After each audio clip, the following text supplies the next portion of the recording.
એટલે આપણે ડરવાનું કોઈથી નથી. મોટો ભગવાનની મહેરબાનીની જરૂર છે, મહેનતની જરૂર છે અને શેર સંબંધી મદદ કરે એની જરૂર છે. અન્યાય કરવા વાળા ગમે એટલા હોય તો એને કુદરત પણ મદદ કરતી નથી. આ લોકસભાની ચૂંટણીમાં જુઓ પોલીસ બધી આખી વળગી હતી.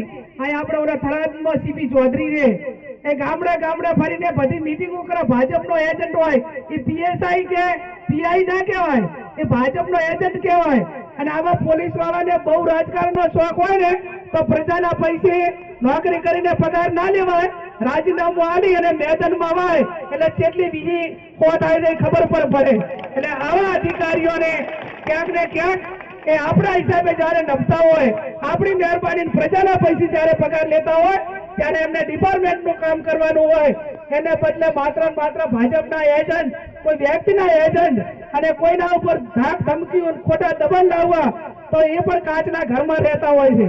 અને એમને પણ બધાને પોતપોતાની ફરજો સમજવાની જરૂર છે. આકાઓ હોય ને એ આકાઓ કાયમી આખી જિંદગી સત્તા ઉપર ના રહે અને સત્તા પરિવર્તન થતું રહે, એ લોકશાહીનો ભાગ છે. અને જેટાને થાય ને એટાને પણ હાથે દશાના વાયરા વાય. એટલે કોઈ પણ હોય એને પોતપોતાની મર્યાદામાં રહેવાની જરૂર ખૂબ છે. આપ સૌ પણ ડર્યા વગર કોઈ પણ પ્રકારનું કામ હોય તો અમારું ધ્યાન દોરજો. આપ સૌનો ખૂબ ખૂબ આભાર.